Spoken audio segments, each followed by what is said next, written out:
Hello, everyone. I'm Matthew Williams of Williams & Associates Wealth Stewardship at Richardson Wealth. I record these discussions with the goal of making sure that you're informed through thoughtful discussions that seek to cut through the noise and speak to you about what is important. Today, I have a discussion with Greg Valliere, Chief U.S. Policy Strategist at AGF Investments, one of the premier investment firms in Canada. Greg joined AGF in February 2019 as Chief U.S. Policy Strategist. In this role, he is responsible for providing insight into how U.S. politics are shaping global markets. Greg has more than 40 years of experience following Washington issues for institutional and retail investors. He is widely quoted in U.S. media and runs a very popular U.S. politics blog for AGF, which specializes in coverage of the Federal Reserve, tax and spending issues, and politics. Greg is based in Washington, D.C. If you would like to stay connected and receive content like this in the future, please subscribe to our newsletter by following the link in our description. And now, here's my discussion with Greg. Look, my goal is to have a substantive view of the U.S. political landscape as it relates to investor interests. Sure. Of course, there are plenty of places for people to follow the social issues and the horse race, but not many places to understand the issues and impacts to the investment landscape. Your blog being one of them, of course. So we can jump right in. Yep. My first question is really just about you, Greg. I mean, you've been a Washington insider for decades. Um, would you be able to share a bit about your background and a behind the scenes moment or kind of insights, from your career that really illustrates how Washington works, something our listeners might not know about the interplay between politics and markets? Yeah, it's a good question. Someday, if I have the time, I'll write a book, but I never have the time. But it's certainly fun and very educational to go through the experience. I think that uh, I think sometimes people give Washington more glamour than it's worth. I mean, Washington is about lobbyists who can be involved in deadly dull subjects or legislation. It can you can drill down quite a bit. You can easily become a cynic in looking at political and economic legislation because it's often based on who you know, and it's not based on who you contribute to. I think that's exaggerated. That there's money exchange. That's unthinkable. That wouldn't happen with virtually everybody I know in Washington. Um, I think that if you've done it long enough, as I have, you come to a point where you have just good instincts. I mean, I'm sure there's somebody with better instincts than mine, but you do get an education, and you can clearly uh, make predictions based on who you know, all you've been through. You can make predictions. Nobody's perfect. But I've always thought my job was to make the clients smarter. If you entertain them, we had a few jokes last night. If you entertain them, that's good. But I think the main thing is to make the clients smarter. Right, right. And I guess in that, I mean, you've across 40 years, you would have seen a number of economic cycles and political shifts, and Yep. maybe we're seeing a pretty major one right now with between the parties and kind of what they represent. What surprised you the most about these relationships and how these things shift over time? Yeah, I think there's a fundamental lack of understanding on the part of the media about what's happening in the U.S. economy. For example, we had an exceptional unemployment report this morning. I'm sure you saw it. It was really quite remarkable. And Mhm. really, for the entire year, 2024, the economic data has been strong. That's not the prevalent view in the market. I think the market is pervasively gloomy, and the financial press is not willing to concede that the economy is in good shape. You know, the economy, and you talk to ordinary people around the country, and they go, "What? Have you been drinking? What do you mean the unemployment rate is great, and GDP is great, the inflation rates come down?" Most people are unwilling to concede that, but if you follow this stuff, you realize that the economy is in remarkable shape right now. Right, right, right. And you mentioned the dinner last night, and I think you touched on this around gridlock or sort of a split, split government. Right. And so, so if we're looking ahead, can you speak to how that, how it's sort of maybe, lack of a better term, partisan gridlock, or, Yeah. maybe on the far end, a rise of populist movements might affect some of the critical economic issues and investors, over the next decade or so. Yeah, I think obviously a lot will change in the next decade or so. Um, that's a hard question to answer. It's Right. I think that there are people in Washington who are real experts on certain things like AI, for example, or Right. energy policy. I mean, there are all sorts of cutting edge policies that may not have an imminent impact, but it will. You just be patient, and all of these changes will come. I think that the well-run companies with intelligent people are um, are always going to have play a significant role, and I think it'll happen. It always happens, and it'll continue to happen. Right. And so do you sort of historically, I've sort of heard that political gridlock markets like that because things move Yeah. slowly type of thing. And so that does that sort of dovetail into maybe there'll be some thoughtfulness behind, you know, what happens with some of these emerging industries like AI and healthcare and Yeah. alternative energy and so on. Yeah, we're seeing that now, and I'd make a comment that I may have been too glib last night, but I would say that um, you've got a climate in which you do need to get some things done. I mean, I would argue that we need to get the budget deficit under control. There are things with the infrastructure that need to be fixed. Climate change things have to be fixed. It astonishes me. Nobody asked me about climate change. It's like the issue didn't even exist. But there are important issues that need to be addressed, especially budget issues. And so gridlock is not always desirable, but if it's a choice of doing something modest or doing something grandiose that could be too much, maybe the former would be more important than the latter. Right, right.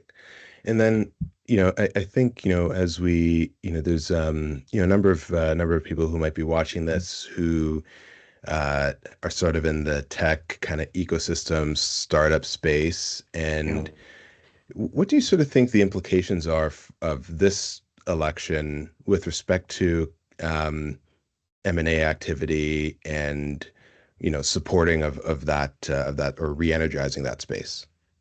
Well, a lot of that is about money. I mean, it's about who contributes to your reelection fund. I mean, that's just the way it works sometimes. As I said earlier, I don't think it's as crass as just saying, "Here, I'll write you a check." I mean, that would be unthinkable and tacky. But I do think that well-run companies will always have an audience in Washington. You can have a constructed meeting with the people in the AI industry or whatever who would like to hear new ideas and would like to get smart. I think one of the encouraging things about Washington is that an awful lot of the members of Congress and their staff want to be educated on a lot of these issues. They find it very useful, very educational.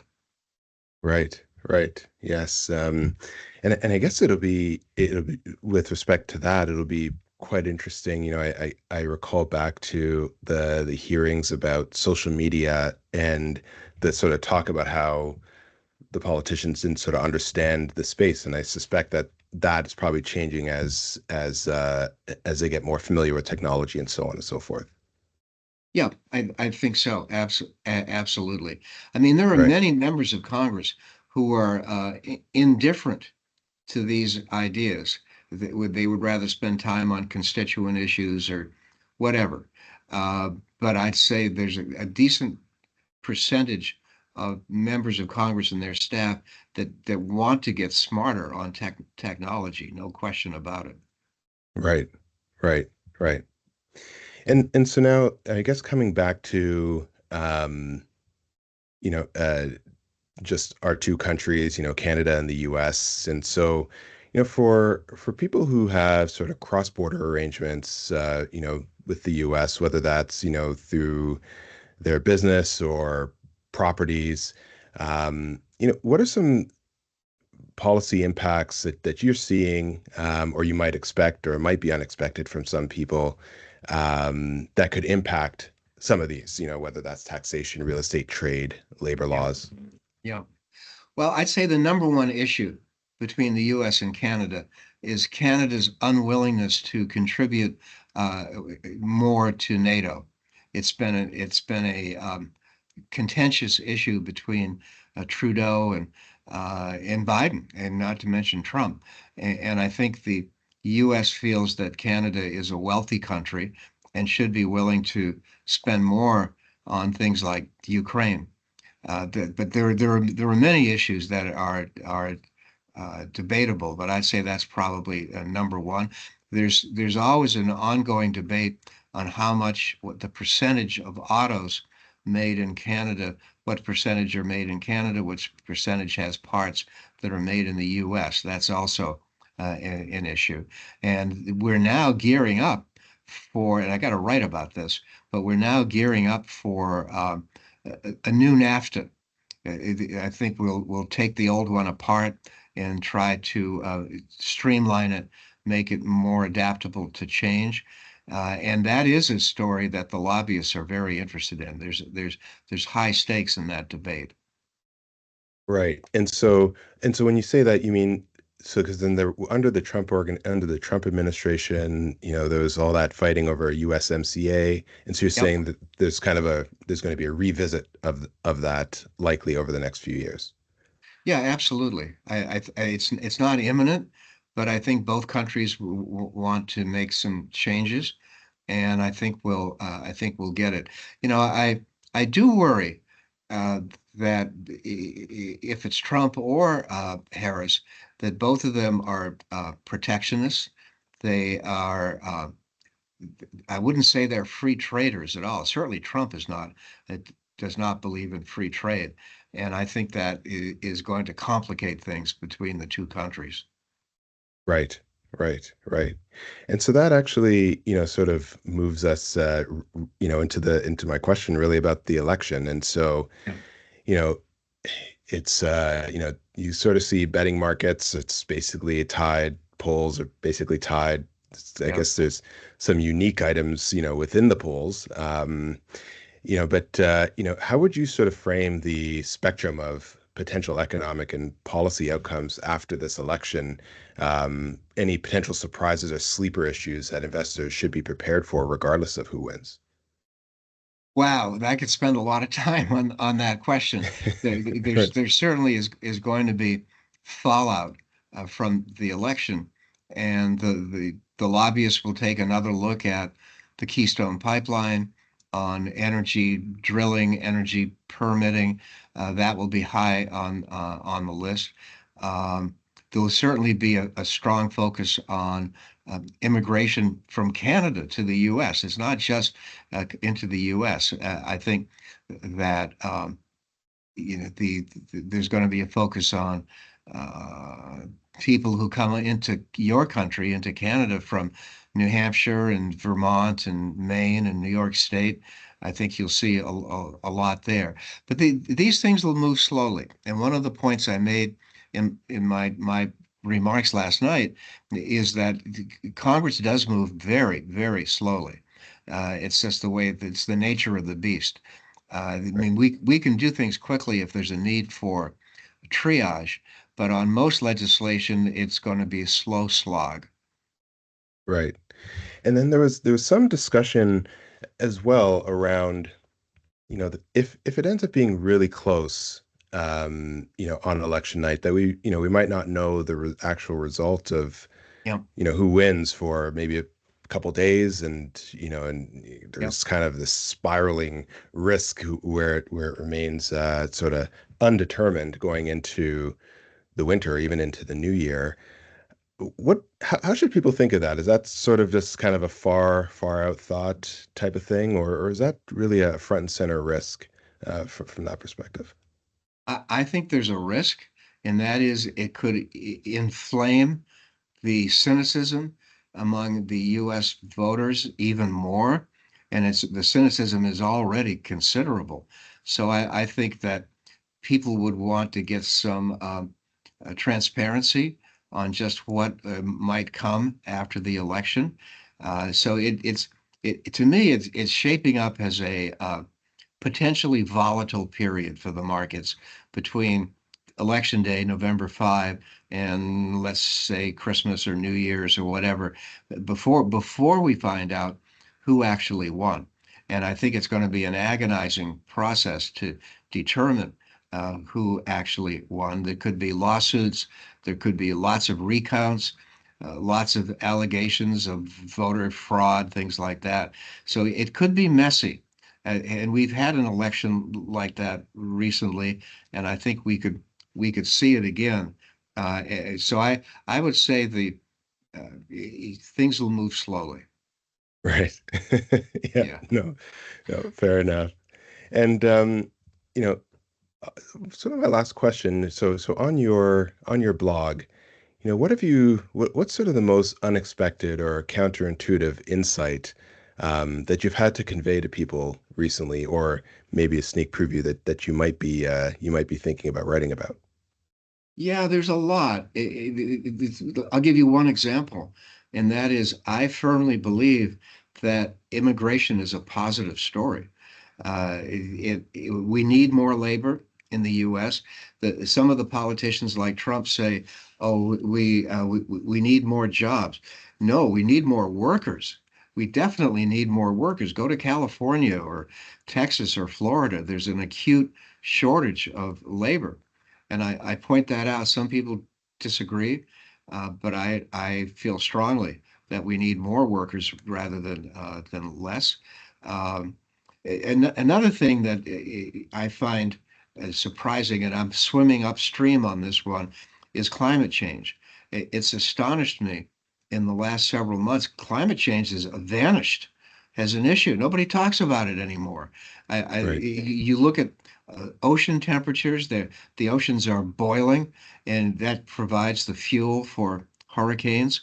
In big cities around the world, whether it's Mumbai or LA, big cities are choking on pollution, and that's got to be dealt with. Yet the politicians, I think, from Trump on down, are unwilling to take on that issue. So I get angry every few months and write some screed, about how could this continue this way. And I get clients who generally are supportive of my view on that, but the politicians just don't see any sex appeal right now in environmental issues, and I think that's appalling. Right. Yeah. Yeah. And it is interesting. There's almost like this interplay with energy sort of going on in that context, right? With Yep. this kind of sort of push for nuclear power, but sort of being framed in order to sort of power, AI and data centers and so on and so forth. And so maybe that's kind of the back way into decarbonization or so on and so forth. That's a good point you make about nuclear. I think there still could be a role for nuclear. And I mean, in many countries like France, nuclear is not controversial, and it contributes to energy stability. But in the nuclear industry is not recovered from the disaster in Fukushima, Japan, Right. and that makes people nervous. I wouldn't be nervous about it. I think it could play a role. But if somebody said the next big plant in the US is going to be right down the street from me, I might have second thoughts. Right. No, Not I in my understand. back, not in my backyard. Yeah. That that's right. That's right. No, great. And um, is there anything again from an election perspective, politics, interplay with markets, economics that you think is important that we didn't quite touch on during our chat today? Yeah, I always tell people this that for the industry we're in, the financial services industry, we help people make money. We help them to get financial stability and security. It's a noble calling, and I think that we all take it seriously in our industry. Uh, but there's a lot of moving parts to it. It's largely. I don't want to go way off on a tangent, but it's largely about earnings and interest rates. Those are the two dominant themes. What kind of Right. earnings are we going to see from a big company? What's the Fed going to do? Those two stories really are the ones that investors or people like you have to focus on. There are other moving parts that, let's say we open up the Keystone Pipeline or whatever. There are lots of moving parts. So let's say we're going to really regulate the financial industry. There are things that investors need to know, but I always say stick to the basics. And the basics on financial issues is that we have a surprisingly good economy. The U.S. economy has been remarkably resilient, with good unemployment, with good GDP, with a need for more labor. So I am always a believer in seeing the glass half full. And Right. I think history would show that that is the proper way to analyze things. The glass is half full. And I think that uh, we should not be reluctant to boast about it. It's a remarkable story, and I don't see it subsiding anytime soon. I don't know when you're going to run this tape, but we're recording this on Friday, the 4th of October. Right. The unemployment number we got this morning was remarkable. Unemployment is in great shape. And I think that I always try to see the positive in the economy, and I think it's a theory that uh, has been proved. Right, right. And yeah, and so as that relates to interest rates and Federal Reserve, I Yep. sort of heard a sense that not from a political standpoint, but a sense that if Trump were to win, that there'd be reluctance on further material interest rate cuts because in theory, his economic policies could be inflationary. But then I suspect also with strong job numbers, there also might be a reason for slower interest rate cuts as well. Yep, absolutely. Trump, in many respects, shakes everything up. He changes the narrative in ways that are positive or negative, but he changes them. And he's a challenge for everybody in our industry to analyze because he is not the easiest guy in the world to analyze. He's very Right, unpredictable, and his unpredictability is something we're all going to have to grapple with once again if he wins. Still too early to say. I think right, I like the enthusiasm that Harris brings to the campaign, whether it's for young people or African Americans or moderates, and especially women. There are key groups that she appeals to. which makes it again a tough issue to analyze. I guess the final point I'd make is that when you look at the overall economy, we may have to think outside the box for a while until we figure out who is in the Trump cabinet, what are Trump's priorities. I don't even think he knows what he wants to do. Right now, I think it's just a quest on his part to regain power. But Right. there will be issues for all of it that'll keep all of us up late at night trying to analyze.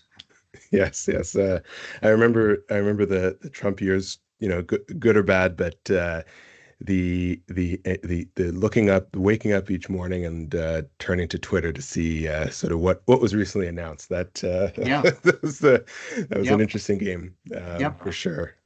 Well, thanks so much for your insights today, Greg. Just if people wanted to find or follow your updates on Washington, where should we direct them? Yes, this will be a shameless plug. I do a morning piece every day or most every day, designed to be read in a minute. It's very quick paragraphs, and it's put out by my parent company, AGF in Toronto. We're based in downtown Toronto. We've got a lot of good analysts and we see a lot of investors around Canada. Anyway, just if people are interested, give me a shout, give you a shout, and we'll put you on the distribution list. Absolutely, and we'll make sure that that the link and stuff is in the show notes as well. Wonderful, great. Great. Well, thanks so much. Thanks so much, Greg. I really appreciate it. And well, we'll keep our eyes on Washington and this tight election. May we live in interesting times. That's right. Yeah, I think Yes, we've been in that for a good half a decade now, indeed, for sure. indeed. Yeah. I really enjoyed talking to you. This was a lot of fun. Yeah. Likewise. All right. Take care. Okay, so long.